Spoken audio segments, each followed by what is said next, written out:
जय श्री कृष्णा, राधे राधे। एक पंडित जी प्रतिदिन रानी को कथा सुनाने महल में जाया करते थे।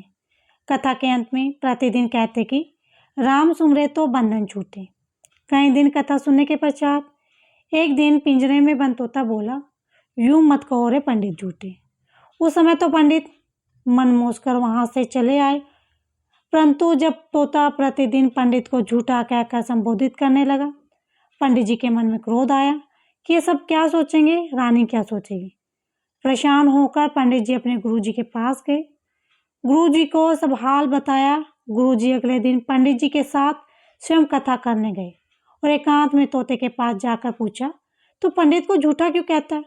तोते ने कहा, पहले खुले आसमान में मैं उड़ता था।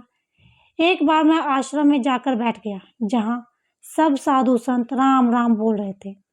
वहां बैठा तो मैंने भी राम राम बोलना शुरू कर दिया। एक दिन उसी आश्रम में राम राम बोल रहा था, तभी एक संत ने मुझे पकड़कर पिंजरे में बंद कर लिया। फिर मुझे 2-4 श्लोक सिखाए। आश्रम में एक सेठ ने संत को भारी दान दक्षिणा दे संत से आशीर्वाद स्वरूप सेठ को मुझे सौंप दिया। अब सेठ ने मुझे चांदी के पिंजरे में रखा। मेरा बंधन बढ़ता गया। मैं स्वच्छ वायु और ताजा फलों के लिए भी तरसने लगा। निकलने की कोई संभावना न थी।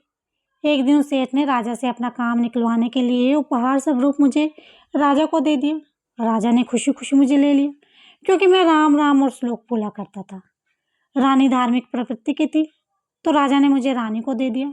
रानी ने सोने का पिंजरा बनवा दिया और खाने में हमेशा मेवे और अन्य कीमती भोज्य पदार्थ मिलने लगे। मिर्च खाना, पेड़ पर लटके फलों में चोंच मारकर उनका स्वाद लेना मैं भूल गया। अपनी मर्जी से चहकना भी मैं भूल गया। अब मैं कैसे कहूँ कि राम राम कहे तो बंधन छूटे। तोते ने गुरुजी से कहा कि आपके पास कोई युक्ति हो तो बताएं, मेरा बंधन छूट जाए। गुरुजी बोले, आज तुम खाकर थोड़ी देर चुपचाप पड़ जाओ। हिलना भी नहीं, हिलाया जाए तो भी मरणावस्था में पड़े रहना। तोते ने ऐसा ही किया। रानी ने पिंजरा खोलकर उसे खूब हिलाया डुलाया। कुछ देर के बाद रानी की सेविका ने कहा, ये तोता मर गया है, इसे बाग में गड्ढा खोद कर दबा दो। जैसे ही तोते को लेकर सेवक बाग में पहुंचे, तोता फुर से उड़ गया। तोता पिंजरे से निकलकर आकाश में उड़कर बोलने लगा, गुरु मिले तो बंधन छूटे।